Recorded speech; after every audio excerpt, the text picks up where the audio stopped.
3:30 to 4:30 p.m. in the newsroom. You can't afford to miss it.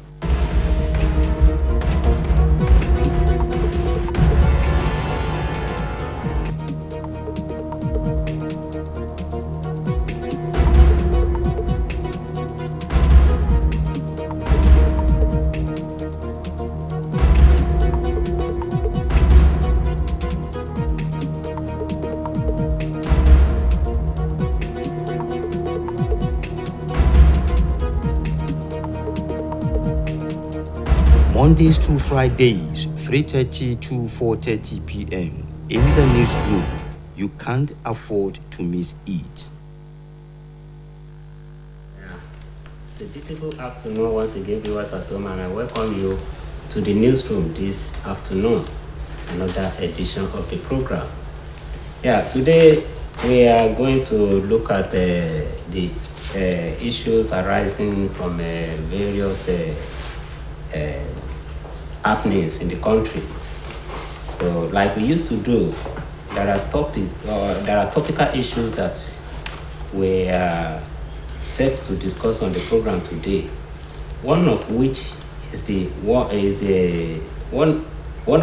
which has to do with the ongoing campaigns by political parties, and it is arising from the languages being employed by by candidates to sell themselves to the public, and this appears to be giving concerns to members of the public, and this has prompted some reactions. One of these is the one coming from the civil society organizations and senior advocates of Nigeria, who happens to be warning the presidential candidate of various political parties, particularly the major ones, the APC and the PDP, in which they are telling them to desist from their destructive campaigns. They call it destructive, but it's more than destructive. The way they pass their comment, the way they pass their messages is more than destructive. So we have this under this topic: CSO SANS caution Atiku Tinubu on destructive campaigns. Then secondly, we are going to look at the comment by Vice President Yemi Osinbajo, in which he was trying to explain the benefits of the cashless system by saying that cashless system can help track election financing in Nigeria. Also, we are going to look at the comment coming from the governor of the Central Bank of Nigeria, saying that 2.7 trillion naira was kept in people's homes before ordering the redesign of new naira notes. So my guests are here with me today. I have with me Lanre Fadansi. You are welcome on the program. Thank you for having me. I'm glad to be here. Thank you very much. Another regular guest on the program, Sanya Fadekwa, is also here with me. Sanya, you are welcome on the program. We thank God for bringing today into our Senate, and thank God that we're here today. Thank you very much. Now let's commence the program. CSO's SANS caution Atiku Tinubu on destructive campaigns. Lanre, this manner of campaigns, ongoing campaigns by political parties, how destructive is it? Well, to the CSO and the senior advocates, they are looking beyond just the campaign. They are talking about what kind of image those brickbats they are throwing at each other will make of the nation should one of them actually emerge. Because when you call it destructive like that, what has that got to do with the people? Now, they are trying to run each other down with most of those type of campaign. They are not addressing issues. They are not addressing issues about the economy, about insecurity, about social welfare of the common man. And that is the distraction there. But beyond that, the public would actually want more of that. Because You see, leadership should be Spartan. Leadership should be by example. And at the end of the day, you begin to see what that has done to them. Had it been either of the two sides had actually stayed focused on campaigning based on issues and pursuing goals that will change the bad system, because the bad system when you are the poverty capital of the continent, if not the world. So with that, if people are bereft of ideas of how to turn around the economy, that's when you start looking for other ways around it. And the kind of examples or people they think they want to copy from, the depth of such people is beyond the ken of now. When the likes of our Awolowo and the rest of them will make statements trying to question the frugality and the lifestyle of others as different, you will see depth in it. You will see sincerity in it. You will see reality in it. But in this instance, it's like pot calling the kettle black. So either way, you will discover that when side A is saying this about side B, but basically for the sake of Nigeria, much as one would want us to have credible leadership based on integrity and capacity, but the damage each is doing to the other is costing the nation and its integrity and honor a whole lot. So I think they should listen to the advice from the civil societies and the senior advocates of Nigeria and shake their swords in that respect. All right. Thank you, Larry. Saya, what manner of damage could this kind of this manner of campaign cause to the nation? Well, to the nation, to a large extent, we will find it very difficult to hold them responsible for whatever it is that they do when they come into power. Because the population that is listening to them now, let me be candid with you, it is that they are not actually listening to them. A lot of the population are not actually, those who listen to them. They are not listening to them. No, those who are listening to them and condemning them that they are elites. The population already had the mind of who I want to vote for. Okay. That's the problem. And our population here, I don't know whether it's enlightenment or something, they have ceased to believe politicians. They believe that whatever it is that any politician says now is just making noise. It's all to fulfill whatever promises he's making right now. And that's why they have ceased to listen to them. But they listen to when they abuse each other. And why do they listen to them? Because they make fun. They just find fun in it and they laugh over it and things like that. It's only those ones who are intrinsically tied to the political parties that find avenues to quarrel over such remarks. The larger population not see any reason to fight over these remarks that they make. They are not causing any wahala. If you see anywhere where you have imbroglio now, or you have commotion now, you see that it's the political stalwarts of the two parties of each of the parties. Because Labour Party is also involved. It came to a point that will be, when I heard some things that will be said, I started wondering that when did you join this league of name calling? And it's been going on like that in the various political parties. And so it's not only the two major political parties. All of them are doing the same thing. So, sometimes ago, she already said something that I was taken aback. And that the youth saying this kind of thing, these are the kind of things that we have in our society now. What should really happen is that we should start from the basics. We should try to find a way to make the populace believe these politicians. Unless the voting population believe the politicians, whatever the politicians say, they don't make any difference to them. They just have that apathy. That say whatever you want to say, you know what you want to do. You know where you're going. So no matter what you say, it doesn't make any difference to us.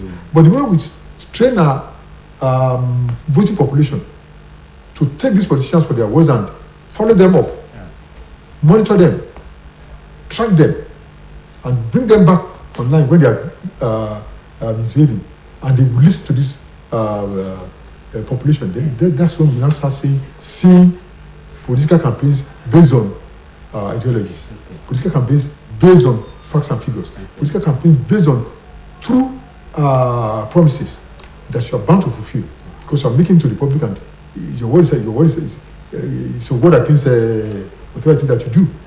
unless you do that, whatever that we are saying right now, we're just wasting our time.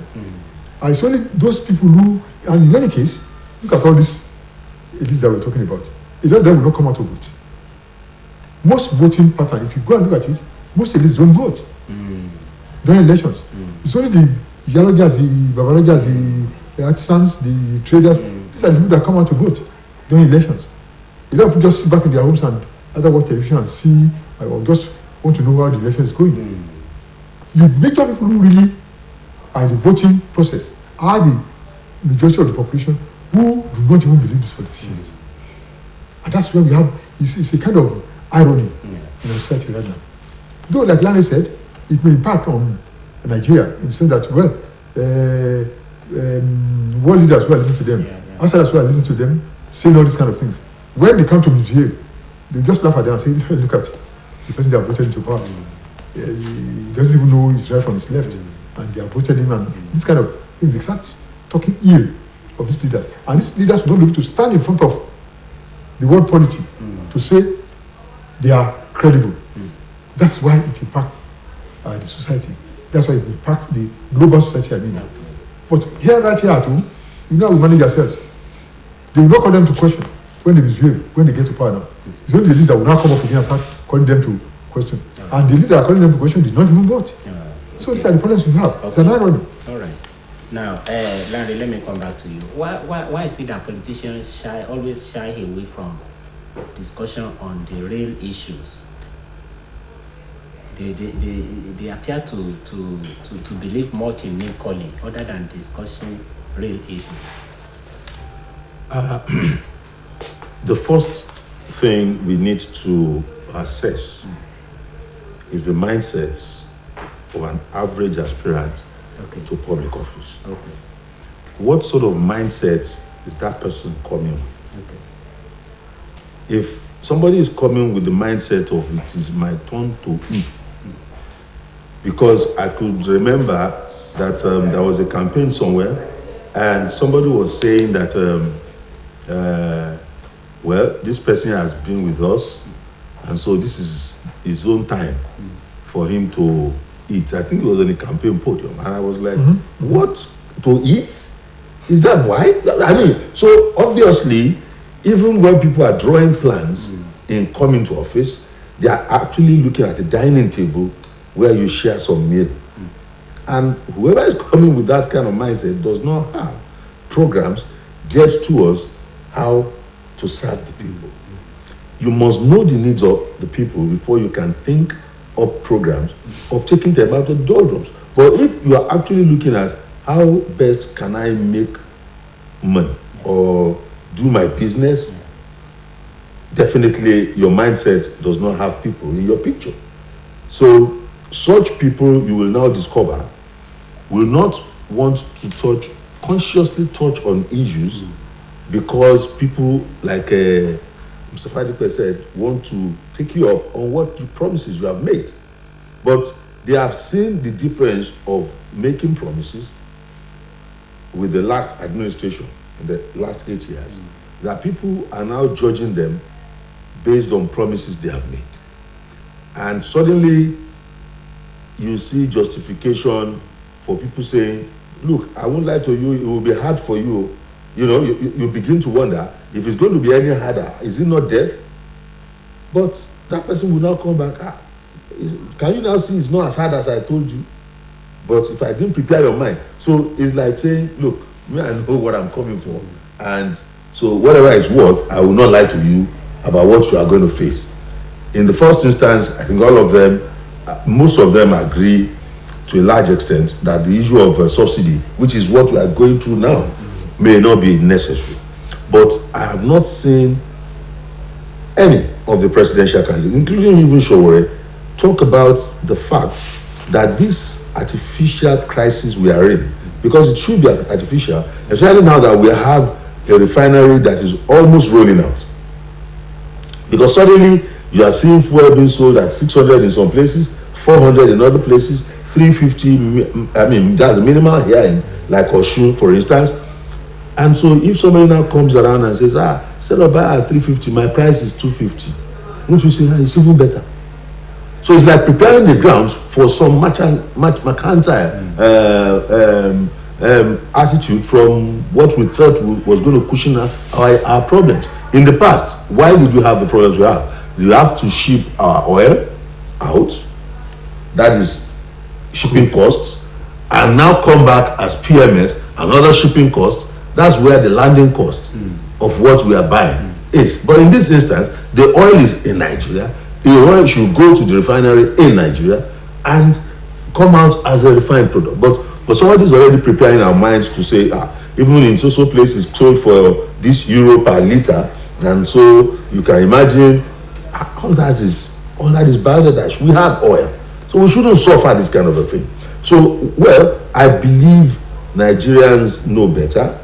I believe the Nigerians believe they deserve better, and they are asking for more. So the more reason why most candidates should consciously engage the media in asking questions, so that they can give us their mindset. You may not necessarily be with other candidates. You know, that is what is causing crisis. You may not necessarily be with other candidates. You may go to even friendly media. Tell the people your programs. This is the time we need to listen to this, so that we can get out of this doldrum. Right. It shouldn't continue like this. That's the truth. Thank you. Some people have said that the politicians, the style of their campaign is in tune with what the society wants from them.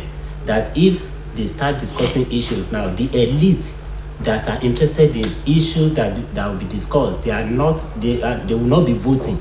But those who will be voting are actually interested in the manner of their campaigns. So what do you have to say? Yeah, I said that earlier on. But that does not distract from the fact that you should have an issue-based campaign. I'm saying that. You see, I said it earlier on that the elites will take them up. Yeah.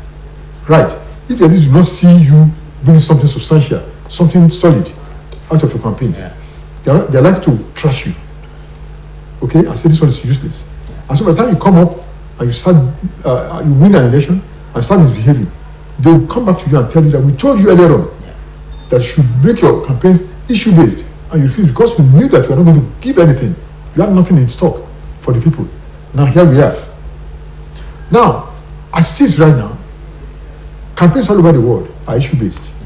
All over the world. Even in Africa here, issue-based. So why must we shy away from that? Because a lot of these politicians know that they have nothing in stock. Theirs is just to come there, mesmerize people, say all sort of things, make them laugh. I can imagine a presidential campaign, a presidential candidate, a wife coming out to say, I want to be the first lady in the country. Is that issue-based? Another presidential candidate coming to say, a miracle.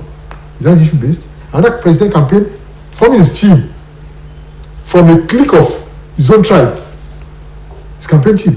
I mean, these are the kind of things that we should interrogate. We should look at this and then you should tell us the kind of candidates that we are having on the scene today.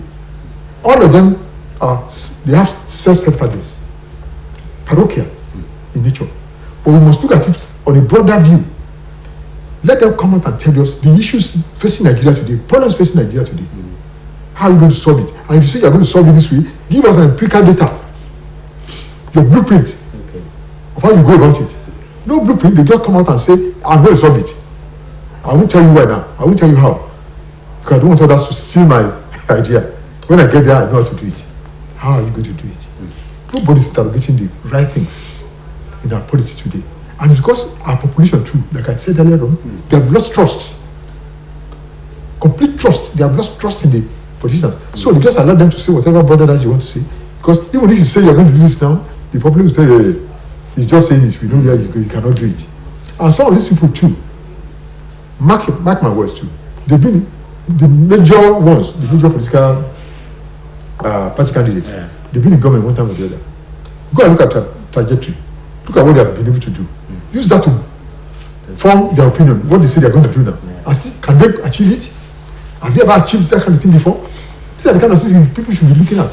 But our politicians know that when it comes to election, it doesn't work out that way. Nobody will be thinking about what they have said or what they have not said. They just go ahead and say, okay, I should vote for this one because he's my kinsman. I should vote for this one because, in fact, in all the major things, kinsmanship comes in, majorly. Kinsmanship is the first thing that comes in. And I start wondering, is this the way we are going to rule the country? Is it the country will keep on going? And take it or leave it. If you campaign from now till eternity, kinsmanship will always be there in Nigeria today. And if you now come into power, are you going to perform miracles through kinsmanship? We can't run away from that now. And so it's better we start educating our people, enlightening them deeply on what they should look for in the candidates, if they are ready to listen. And what we are going to do now is not for this election. I'm saying that. You're not going to get anything doing that from now for this election. But let's start from now. It's like building a football team. You don't start on the eve of the matches to start building a football team. You start from the onset, from long before these matches come up, to build a good team. And that's what we must do with Nigeria, with our citizens in Nigeria today. You start education right from now on.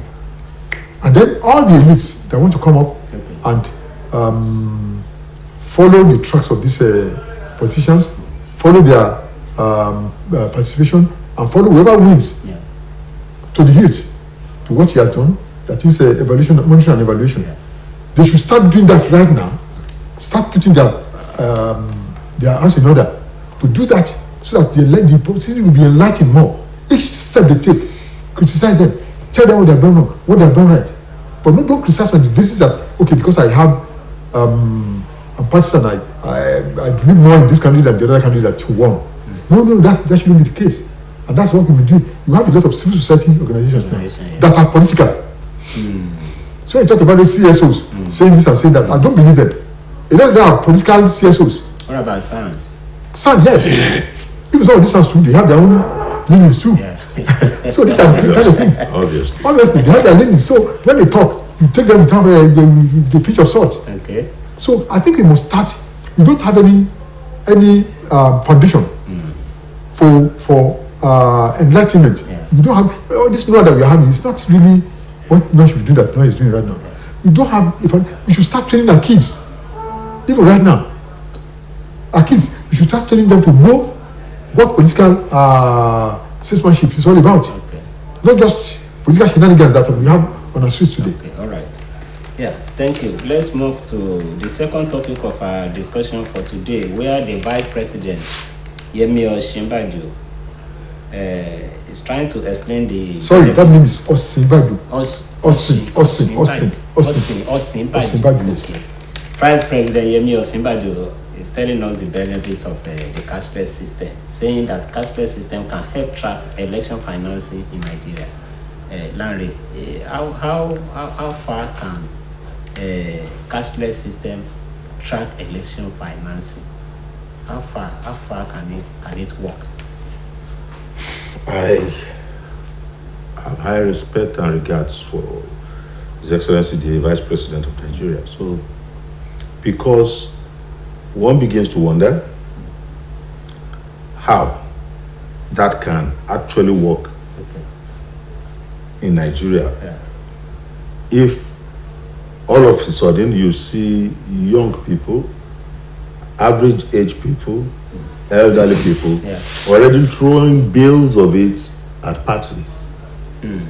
So if whatever gave them the access to it, how has it been possible to track that lascivious, childish attitude of abusing the naira? That is the worst abuse you can at parties, in bills of the new notes.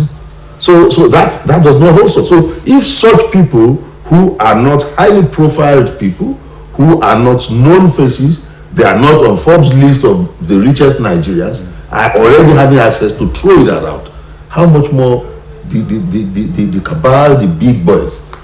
So definitely whatever you are planning to track, they have truckloads of it. That's the truth.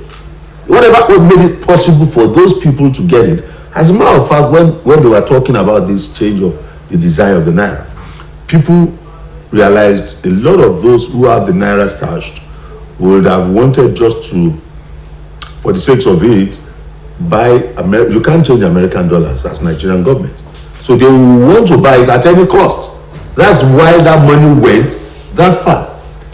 In terms of the amount that you will have to exchange, the 700 and 750, because people were trying to change that naira with and at some point I thought the impression the central bank governor gave about the design of the naira was that there were trapped naira that is not running in the system. Yeah.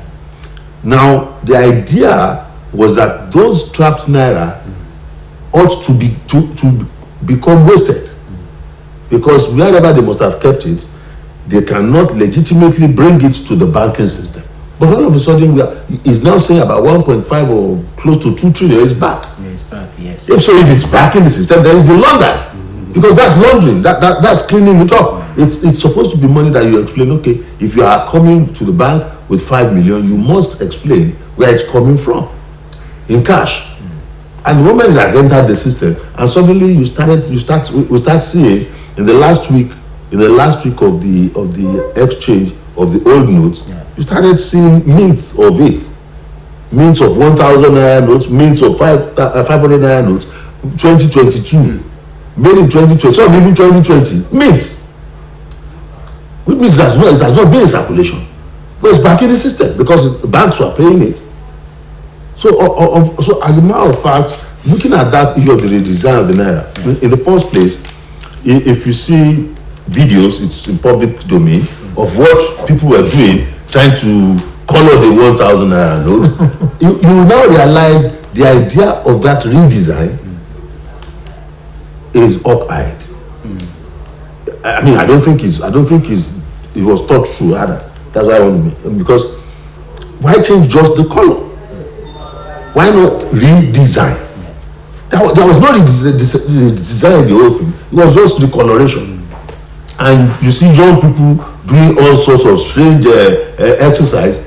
And if indeed what they showed on their video clips was the truth of it, it looks like the original thing. Yeah. It was just put ink and change the color.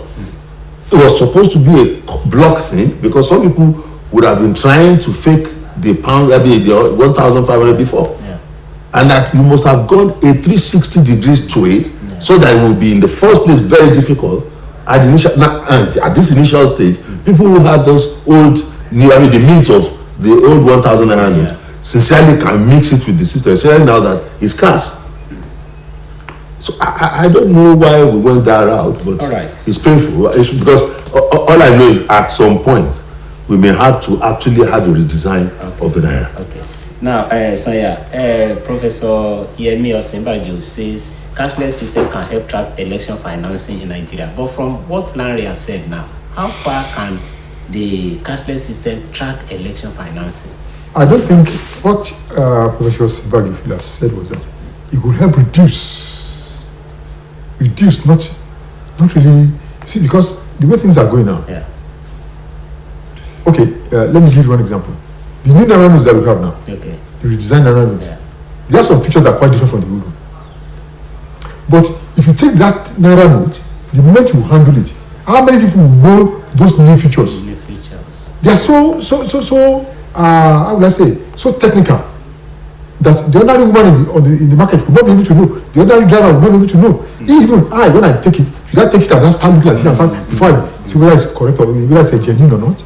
No, I think this thing should have been taking it 360 degrees round, like Larry said. So that's the way we could have noticed that there's a change.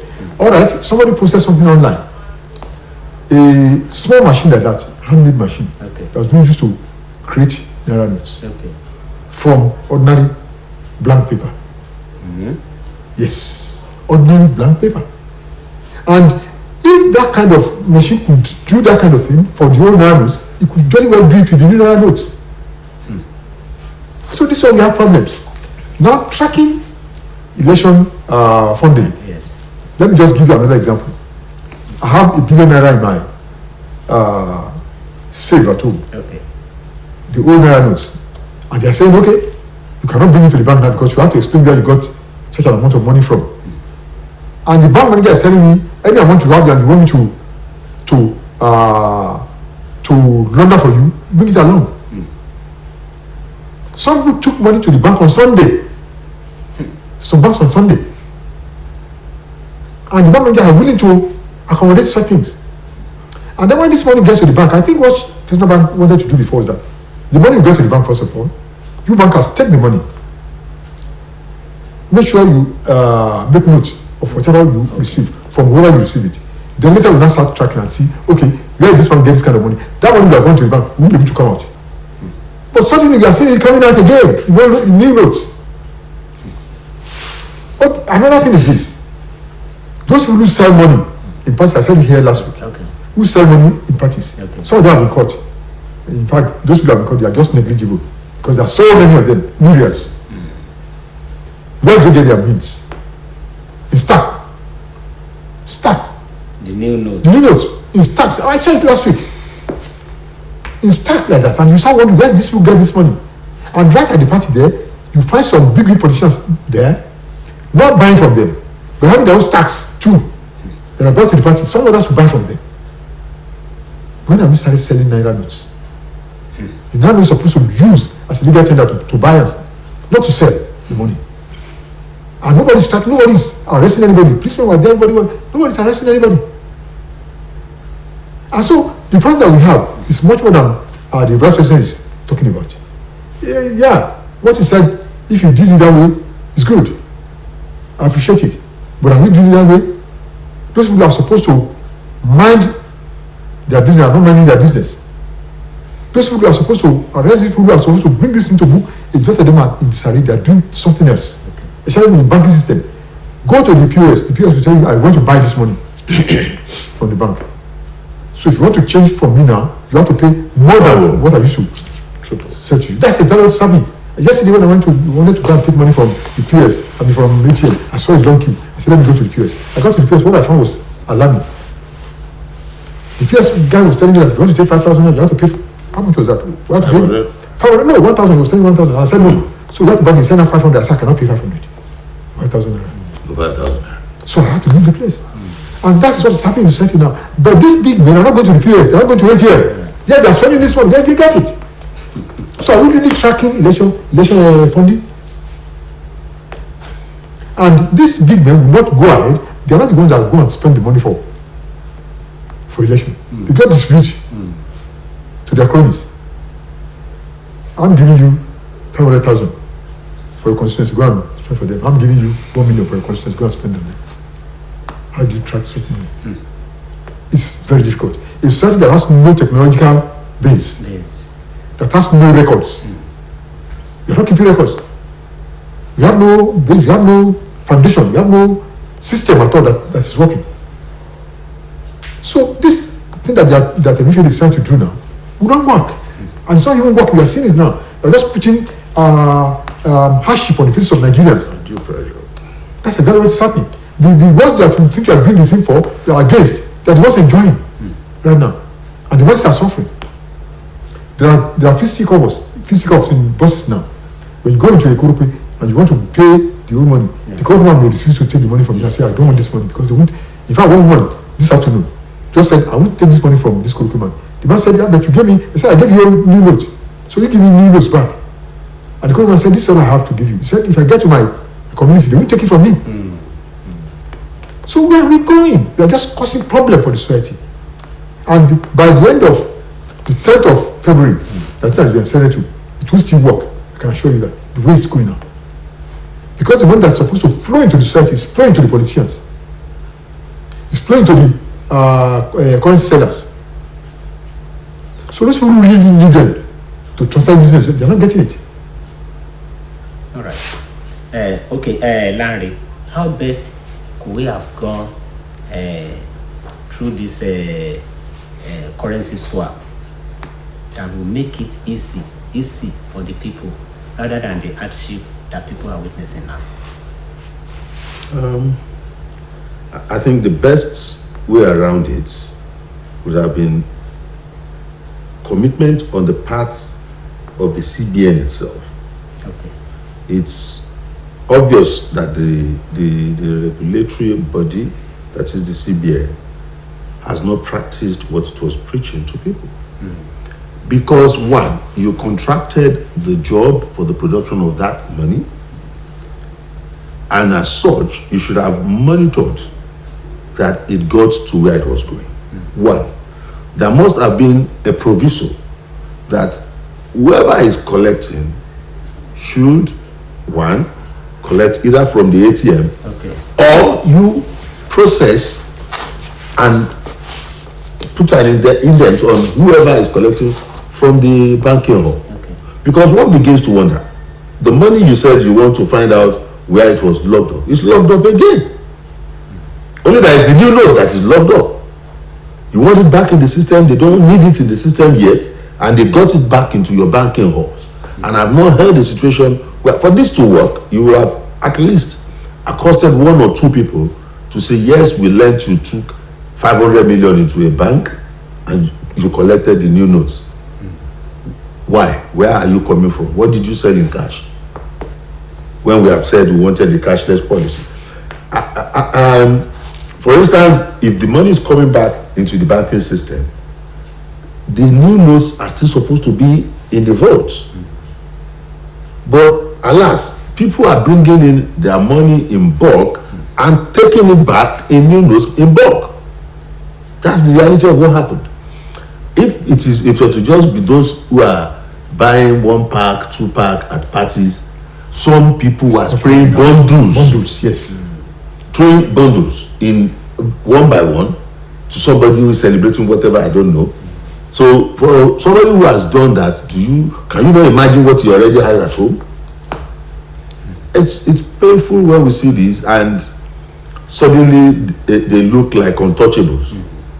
Because you'll be wondering, all of these things that has happened. Anyway, maybe some of the younger ones who probably got some strange quick fix money could be arrested. But the real big shots, they have done it and it's still. So it's for Nigeria to think of the way around it.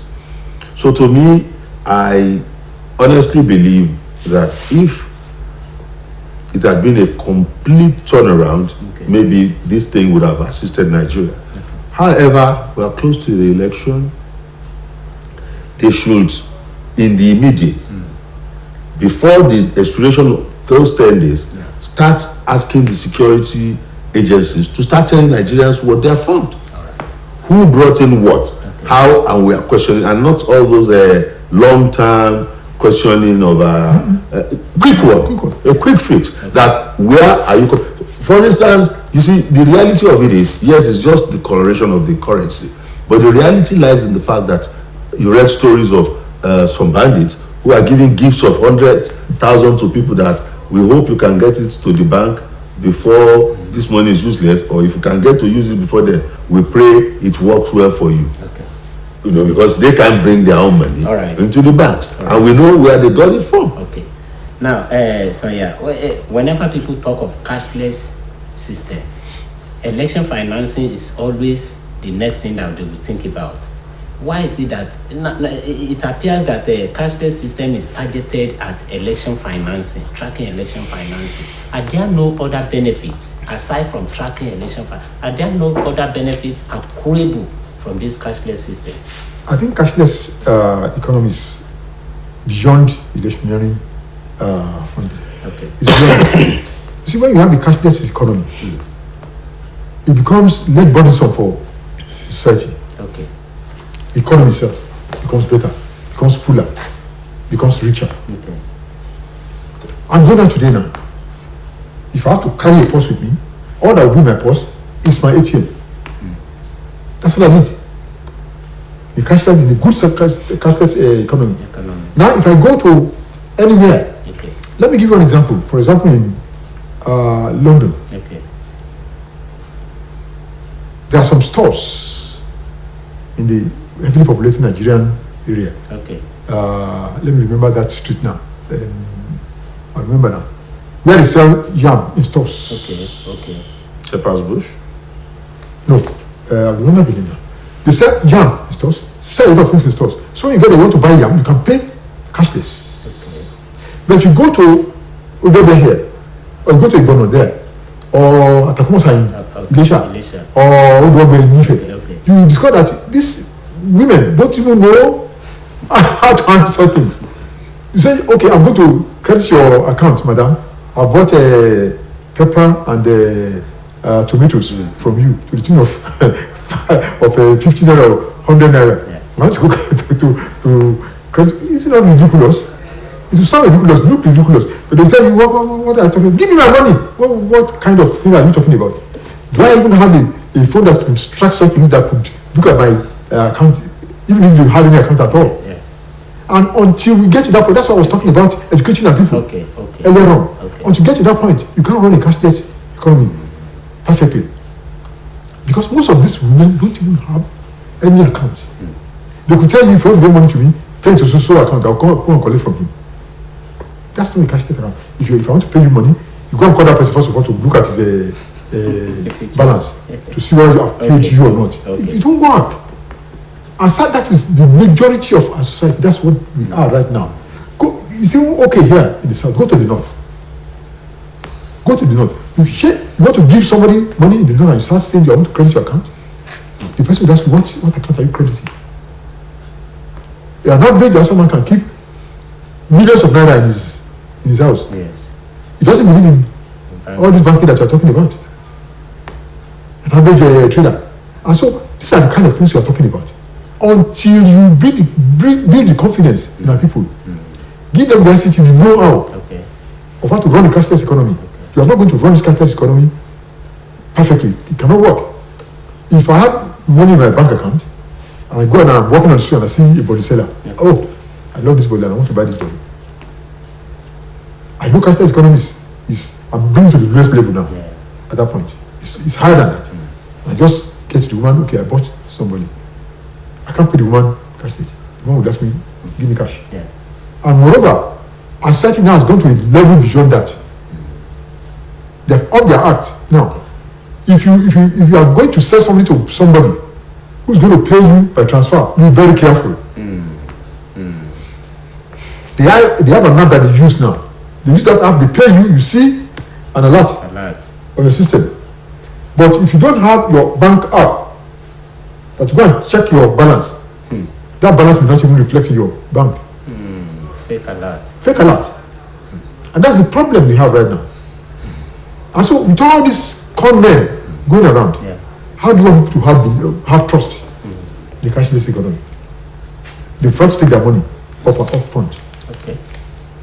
So that's the problem. All right. Thank you, gentlemen. Let's move to the third topic of our discussion for today. 2.7 trillion naira was kept in people's homes before we ordered a redesign of new naira notes. That's coming from Godwin Emefiele, governor of the central bank, Lanre.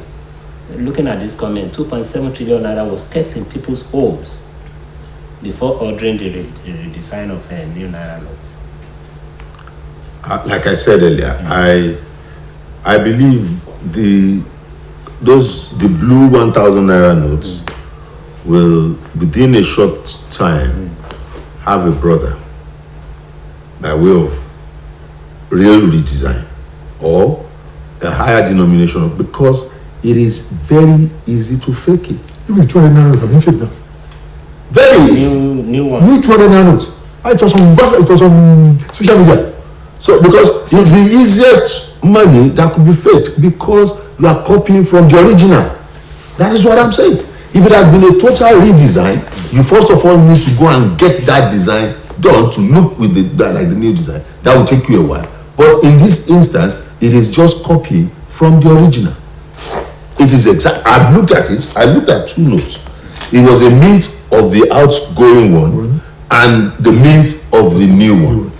One 2022, that is the old one going out. The new one 2022 was printed 2022.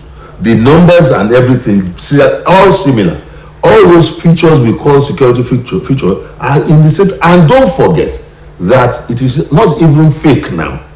It is the original that is supposed to become obsolete and wasted that they are using to just color. So all those security features. The coat of arms, some of them change to the back instead of the front. But no, if it's fake, the point is now that old note is original. It's just the color they're adding. So I think very soon, maybe after the elections, this will, but at the end of the day, you do cost-benefit analysis, and you begin to wonder why waste such humongous money doing that. If any developed nation of the world wants to change its currency, it is different. It will be different. It's either they have a new currency or they keep to the old one. Some still use their old Benjamins and it's still valid. Even when they do new ones, the old one. So it is our economy that we are running that is different from what runs in most places. In most cases, I don't see America saying our old currency is bad because we have a new one. Because it's identified as legal tender and it always remains so. So that they have it back and it was trapped before, fine. Let us know those who trapped it. That is when we believe you have actually done what you want to do. All right. Now, so yeah, 2.7 trillion naira was kept in people's home before ordering the redesigning of the new naira note. Yes. It's like the CBN governor was expressing confidence in the redesigned new naira note. Come. I corrected you now.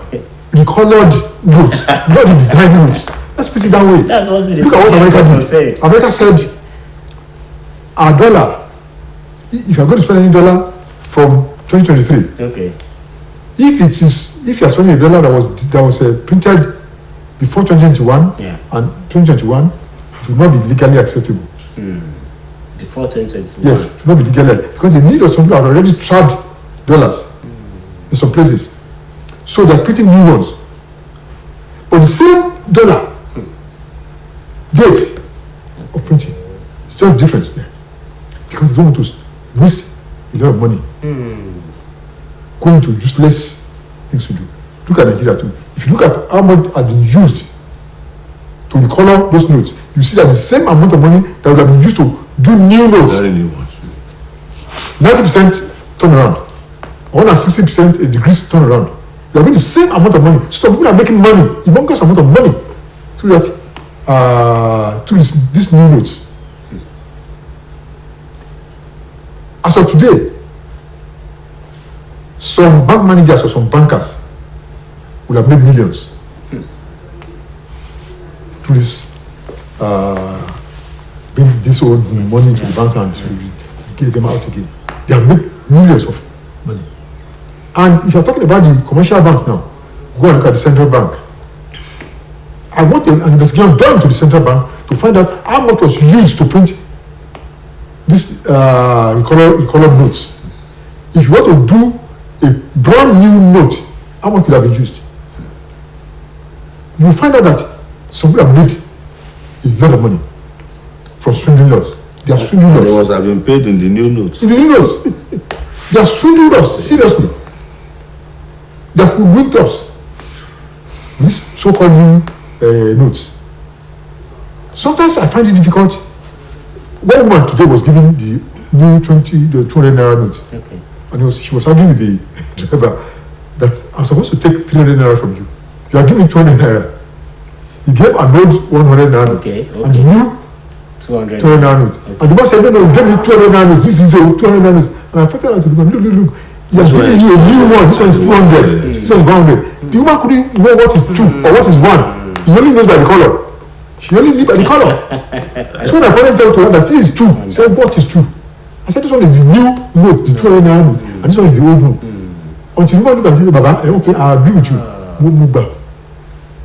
This is the kind of thing that will happen.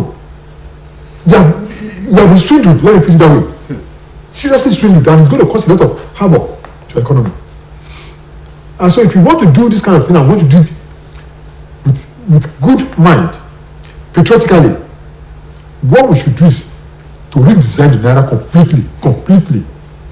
So therefore, if you are going to do that, you have wasted so much money doing this recolored notes. Right. The idea of local content. You have wasted a lot of money, and the economy is worse for it. All right, I'm coming, Sanya. Larry, from what Sanya said, he said it will cause a lot of havoc in our economy. How do we prevent this havoc? the damage is done. It's done. The most important thing we should be doing now, one, is to pray that this is not part of the ploy of some people to derail the transition program. Because they said Naira is not even anywhere for anybody to see. I was reading a place where I said I thought they said the CBN said they will make 140-something million available, maybe daily to serve food with the whole nation. How much did you print? I think while the National Assembly wanted to ask the CBN governor, it was the deputy governor that was not even very sure of how much was printed. These are some of the things that look strange in public. Statistics. Something that every member of that establishment should be able to talk about. You are covering it up. Why? So somebody cannot just go and Google and say how much did Nigeria print. I mean, these are things that are supposed to be given. That look, I mean, anywhere you should be able to get the information and be okay with it. Yeah. So it's unfortunate, but let's pray all these activities should not derail the transition program. Right. That we have a smooth election, and then whoever comes can address this issue because it is a problem. Okay. So yeah, quickly before we round it up, Larry talked about the plot to derail the transition. How do we ensure that the transition is successful? We all ought to be alert. All of us, not even the government alone. All of us should be alert. If you find anybody making some suspicious movements, either to destroy INEC offices or to make sure that some things do not work, quickly shout out. Quickly shout out, not only to the law enforcement agency alone. Shout out on social media. Let people know that this is what's going on. And if you see something, say something. That's the only way we can be able to monitor this election process. As things are now, personally, I don't want this election process derailed. There are some people who, through brigandage, through arson, through other things, want to derail the transition program because they know what they are gaining from it. It's just like you have bandits in some Forest, Boko Haram, doing this, doing that. Their fight is not, it's on the face value. What they are doing in that forest is more heinous than what we are seeing with their shootings and things like that. They are busy digging our economy into abyss. And these are the kind of things that's happening again with this transition program. So we must watch out. All of us must watch out, not only government. All of us must be on the lookout. Okay. You see something, say something. All right. Thank you, gentlemen, for coming on the program today. We have to go now because of our time. Thank you very much for coming. Thanks for having me. I'm glad to be here next week. We thank God for bringing us here, like I always say. We thank God again that we have finished well and good. Thank you very much. Viewers at home, this is where we are going to round it up for today. Tomorrow is another edition of the program when you meet me again in the newsroom. Until then, I am Kayode Adebayo. Bye.